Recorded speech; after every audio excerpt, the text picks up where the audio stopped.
Welcome to Healing Wisdom, a Thursday morning talk show featuring guests sharing their stories and knowledge. We discuss the healing aspects of the arts, metaphysics, social justice, and adventure through all types of terrain. So join me, Pandora Peoples, here on WOMR 92.1 FM in Provincetown and WFMR 91.3 FM in Orleans. We're streaming worldwide at WOMR.org.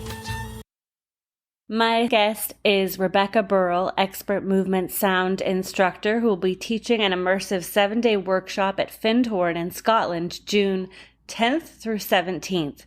The workshop, Languages of Nature, Languages of Art, is an opportunity to reconnect with nature and what Rebecca describes as our primary language. Her workshop incorporates movement, sound, poetry, and art making. Welcome, Rebecca. First off, tell us a little bit about Findhorn. Well, I learned about Findhorn way back in the early 1970s when I was walking around the library shelves at Dartmouth College. I was visiting my sister there, and I came across this book, something about the magic of Findhorn. And it was all about this reality where these people who were out of work went and stayed at this, they were in unemployment.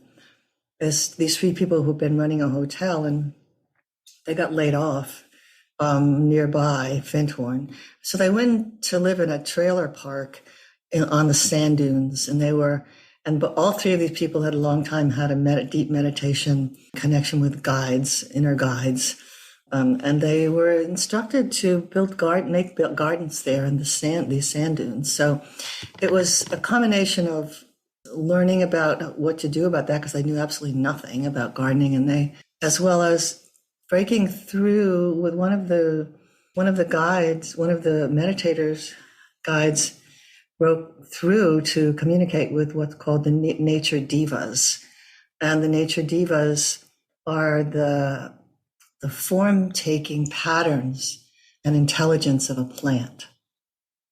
All plants have a specific diva, and it's very, you can think in terms of the geometry of unfoldment, but a pattern of unfoldment as well. And then form all has intelligence, at the notion that all intelligence, has form, and all form has intelligence.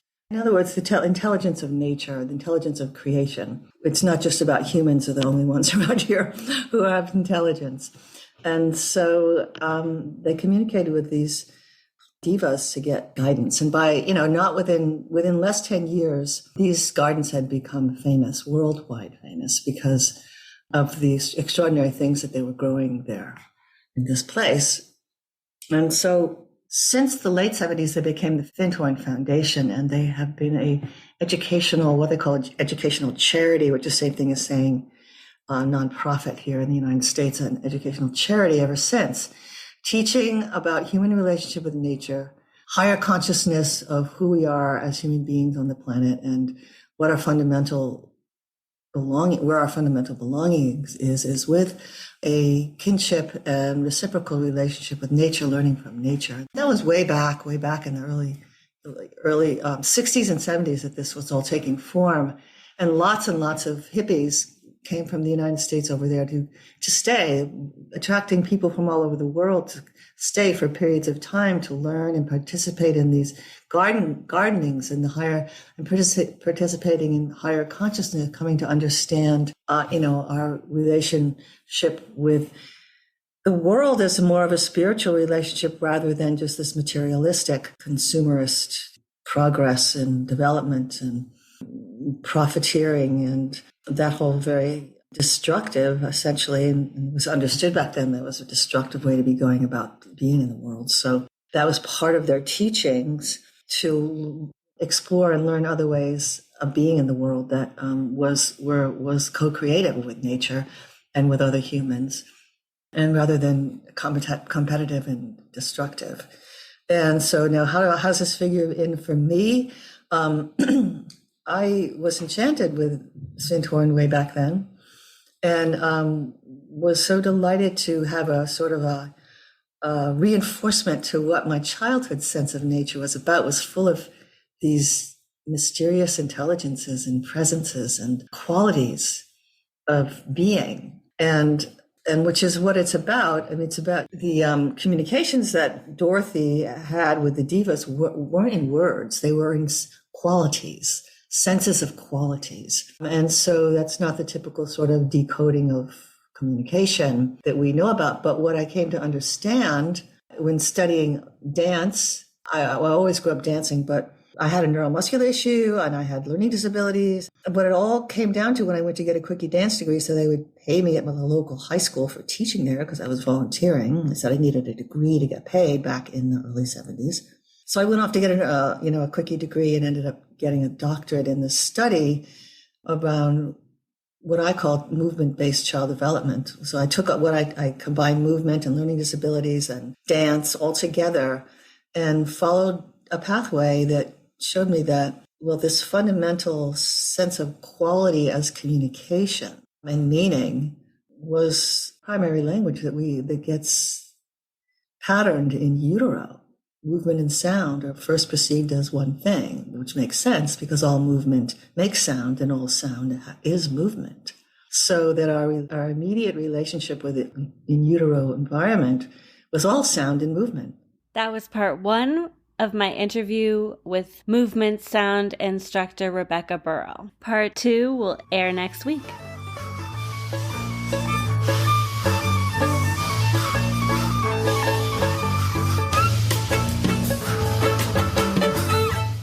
You've been listening to Healing Wisdom at Outermost Radio. All of our shows are podcasts at WOMR.org. Also check out healingwisdomradioshow.com and contact me at pandora@WOMR.org.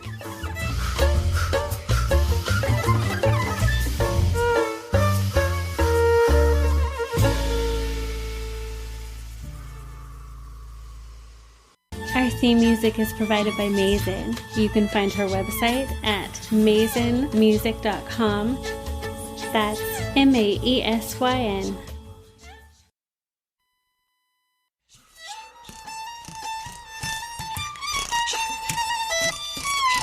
Welcome to Healing Wisdom, a Thursday morning talk show featuring guests sharing their stories and knowledge. We discuss the healing aspects of the arts, metaphysics, social justice, and adventure through all types of terrain. So join me, Pandora Peoples, here on WOMR 92.1 FM in Provincetown and WFMR 91.3 FM in Orleans. We're streaming worldwide at WOMR.org. Hello, hello, hello out there. This is part two of my conversation with expert movement sound instructor and educator, Dr. Rebecca Burrill. She's got an upcoming retreat in Scotland at Findhorn, June 10th through the 17th. Tell us about that first language, that relationship between movement and sound in utero.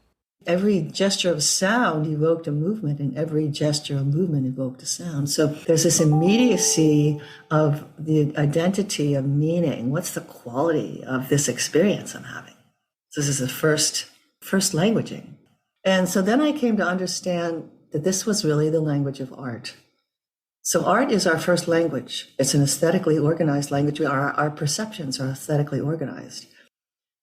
So, and I took that further to recognize that, well, that's how indigenous people were in nature. That's how plant spirit medicine, that tradition in plant spirit medicine, came into being for indigenous peoples, being present with the qualities of the creatures and intelligence of plants. It's not like, the Europeans came around and started, interviewing, well, how did you know this plant had these properties? And they couldn't take in that they were being communicated with by plants. This was an reciprocal relational communication. And so they would come up with things like, well, it was trial and error. You just pick up a plant, decide, well, this plant must be good for knitting bones if you make a compress with it. And so you tried it on, did it work, didn't work, which is, ridiculous. We'd all still be sitting around wondering what all these plants are doing when there's plant spirit medicine is a hugely vast science, an intuitive and art science that's been around, since indigenous times. And it's been a threat to certain very patriarchal ideas about what we want reality to be. And so in the 16th and 17th centuries, we started killing off all the plant spirit medicine people in Europe and the midwives. These are all herbalists and midwives. So this whole capacity to know the world through this aesthetic languaging has been bad-mouthed and very much injured as a valid way of knowing and being in the world. And so that's what the work I'm doing is. It brings it all back as not just valid, but it brings it back as absolutely essential. And it's absolutely the primary language. And it's really, in our modern art, we have a lot of conceptual art, which has its place. I'm working with pure perception and aesthetic communication in art making. So you get down to the real nitty gritty, the really foundation, the primary experience of human art making, which is an immediate language. It's a way of organizing meaning and communicating meaning for us. So it goes beyond just the, quote unquote, what is art? It goes into this far deeper realm of what is human relationship with nature. I went to Findhorn in the fall. You do teach at Findhorn. You have to do what's called an experience week, where you experience and immerse yourself in the culture, history, present and future ideas about what Findhorn has to continue to offer the world, and how it's changed over time, because once they were a very small community, and now they're a vast community, and they've had hundreds of thousands of people over the years come and learn there and take courses with them and participate. So, and then in the end, they all contribute something back. So everything keeps changing and transforming. So I'm thinking nonverbal language really begets nonverbal understanding, that there's this link between, being in a non-mentally articulated place, or however you want to describe nonverbal, like being more in the realm of abstract thinking, which is more in a meditative state where you're thinking more conceptually or experientially, instead of like, gee, did I get that done today? Oh, Yeah. The linear, yeah. And it changes our brain waves to be in that present state of experiencing sensorially. And so it also opens us up to understanding nonverbal wisdom or knowledge. Or you could say an embodied knowledge, that our body participates in informing us and our heart participates in informing us. And the mind steps back because the mental processes that we've become so inundated with in modern life. We're a hyper literate society, so it's all about reading, which is not an embodied practice. If you read, literature and poetry, then it gets more embodied because it's evoking. It's the art of that. If it's really good literature and poetry, it evokes the embodied, the somatic intelligence to participate in the meaning making that you're coming into. But the heart, your heart is considered a brain unto itself.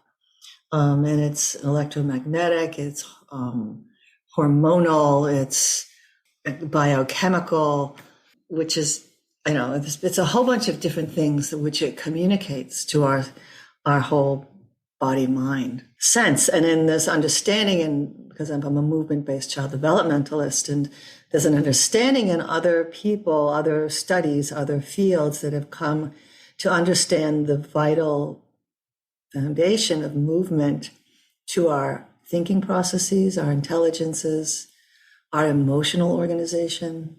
Whereas before, it's just, okay, kids, sit still and raise your hand, don't say anything, so that we so confine the child's natural intelligence. The intelligence has been evolving for hundreds of thousands of years. We confine it, we reduce it, we truncate it, so that we're left with a much smaller intelligence that gets very mental.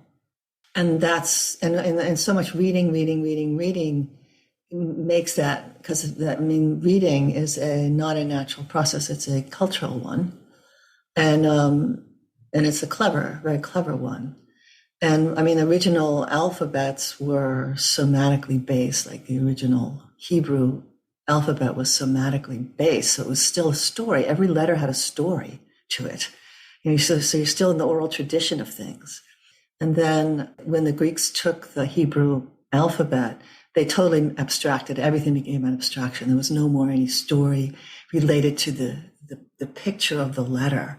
They changed the letters all around. So like the A was originally upside down and was the first sound of a Hebrew word for ox. So it tells a story. But they turned the A upside down, and all it had was a phoneme that went with it, with no story left behind. The stories were left behind, and that's where the somatic and the perceptual, the artistic, the aesthetic perception comes in. So original recording of our oral tradition through an alphabet was originally very aesthetic. Can you talk about primal kinship and what you call a bond with the natural world?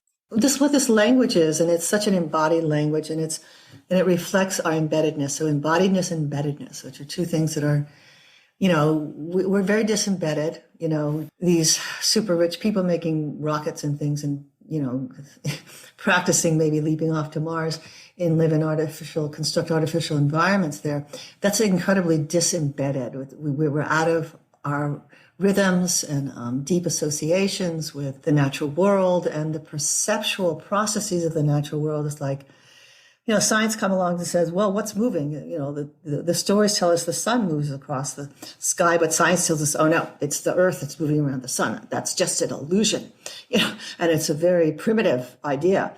But the fact of the matter is, every single plant life, every single living thing is geared and patterned after the sun moving across the sky. We go through, we're in a stable place, and we go through the experience of that daily, and we go through the experience, going down to the Tropic of Capricorn, coming into the equinoxes, and going to the Tropic of Cancer with the two solstices, and winter and summer solstices.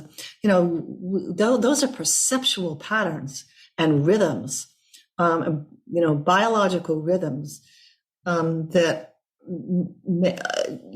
inform us of where we are in the world, and what season it is, and what rhythm it is, and what time of day it is, and how long it takes to do things, and when is the right moment to practice something or bring something back in that you've left behind 6 months ago. These are all realities that if we didn't function by them, we would not survive. So to say that living under those things is somehow an illusion. And this is, just one example, and a very simplified example, but science has done that. Science has told us, what's really real is these things, that we make tools to look at the microscopic and, highly magnified telescopic level. So these are the real things. But, what we see in deep space, we're not there. What we see on the TV set, we're not there.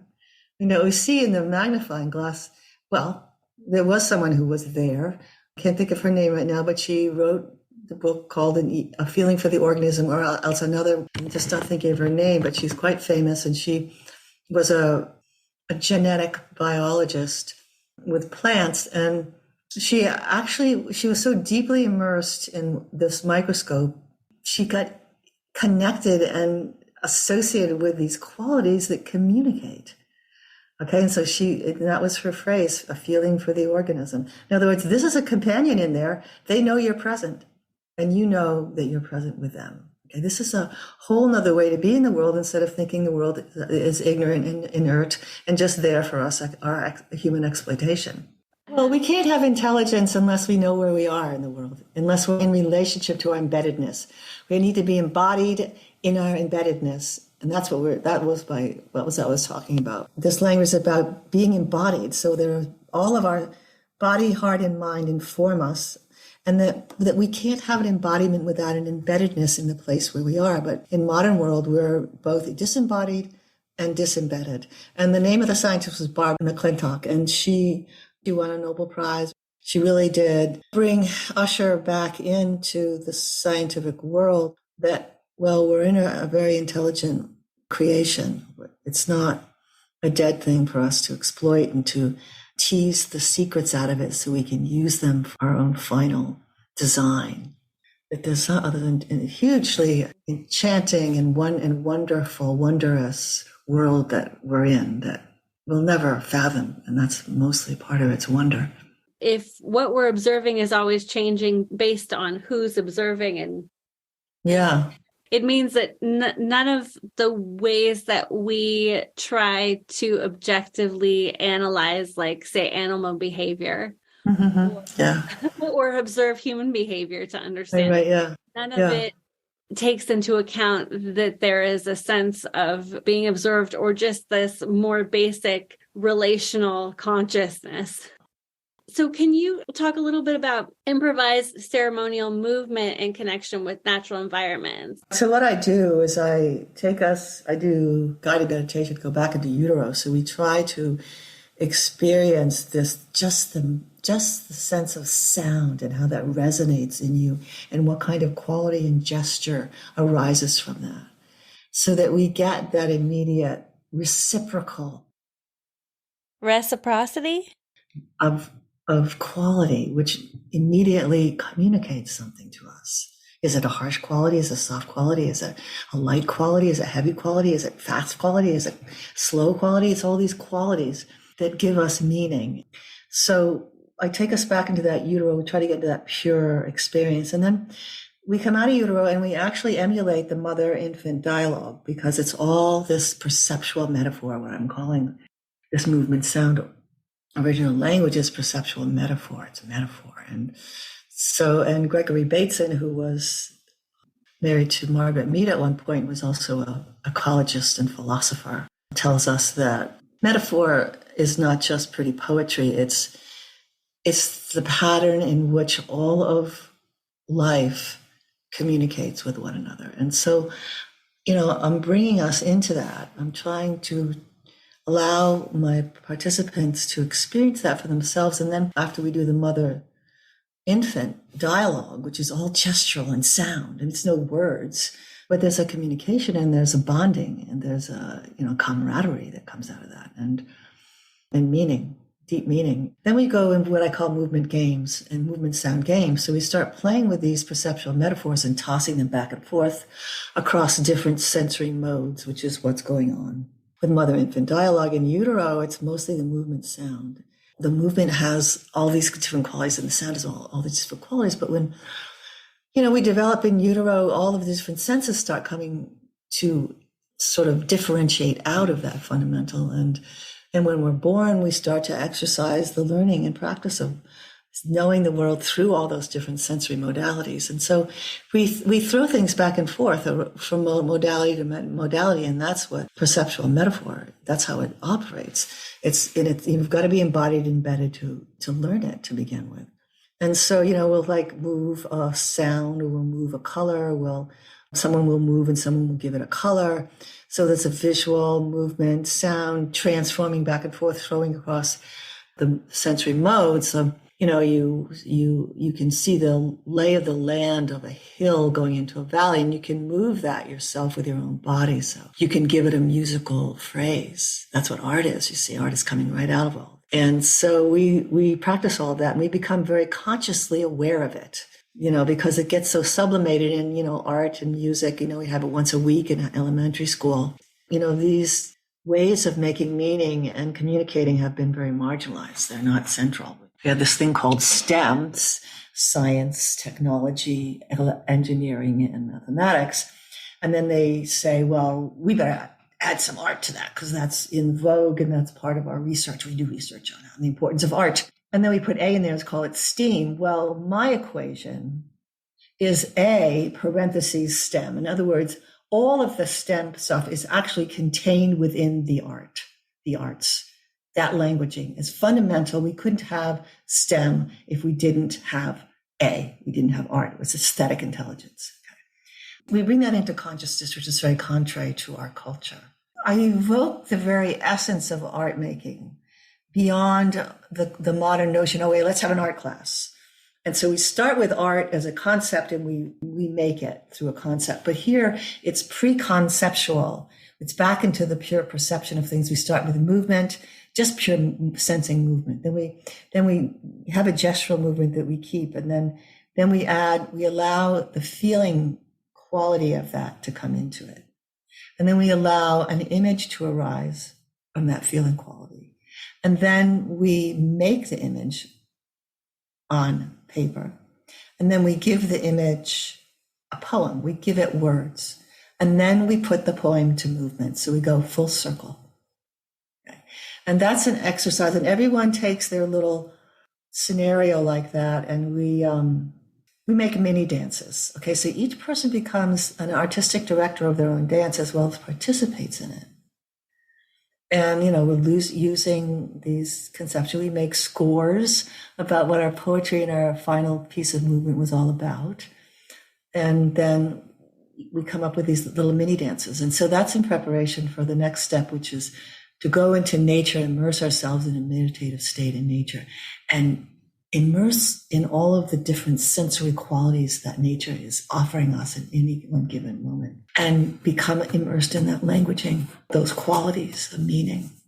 And we respond in whatever ways that we do, because everyone is going off by themselves to do that. And then we come back together and everyone makes a very simple poem, like we did for that other exercise that we did, a very simple poem that it becomes the score for their little piece. And so we put together a movement ceremonial piece that comes straight out of our immersed experiences and into the express arts. We already know that ceremony, indigenous ceremony, was all about arts, the arts, and fundamentally movement and sound, but all arts. So here's this language of qualities conveying huge information. The respect and honoring and reminder of our reciprocal relationship with nature, because we are kin. We speak the same language. We've probably heard the notion that once when animals and humans could speak the same language in mythologies all over the world, this idea that animals and us used to talk the same language. Animals and plants used to talk the same. And that's a real thing. That's not just a pretty idea, So I don't know if we would have even survived evolution-wise if we hadn't been really in tune with understanding. That's right. Yeah. Yeah. I mean, there's so many anecdotal stories of people communicating with wolves and bears. Yeah. But that has to be a skill we all had. Yes, that's right. And to have, these distinctions between us all, but to know that we have the capacity to communicate with one another. And that's where the kinship lies. I have a friend who wrote a book called Homo Aestheticus, meaning humans as art makers. And that's related to the notion of selection. We evolve certain selected traits for survival. And art's been there, right from the get-go. We're speaking with Dr. Rebecca Burrill, movement sound instructor. She's got an upcoming retreat at Findhorn in Scotland, June 10th through the 17th. A lot of understanding, a lot of interpretation of meaning comes to us through metaphor or symbolism. In other words, we derive meaning from the insights we get through metaphors in myth, in stories, in art, through dreams, and through meditative states. We have these aha moments in those places of ceremony and ritual and dream time and art making. Yeah. And there's a relief that comes when there is an understanding that we might not even be able to and often don't perfectly articulate. It's a kind of understanding that is hard to put into words, or that we're not completely able to even understand on like an intellectual level. Like there may be a consciousness, but not an intellectual process that can analyze a clarity or an insight that we get through a metaphor. That's right. Yeah.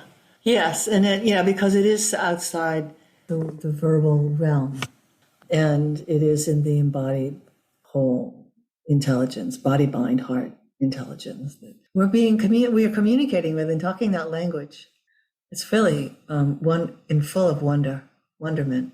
Thank you so much, Rebecca Burrill, for joining us today. I really enjoyed a similar workshop you taught, And this forthcoming retreat/workshop at Findhorn in Scotland, June 10th through 17th, sounds amazing. And folks can contact you through your website at horsechestnutwinds.com.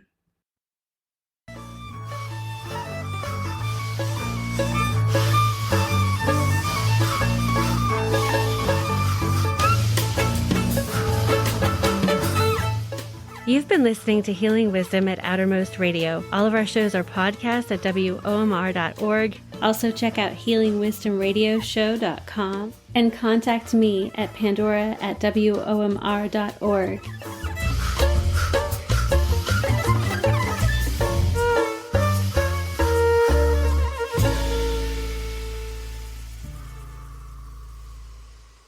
Our theme music is provided by Mazen. You can find her website at mazenmusic.com. That's MAESYN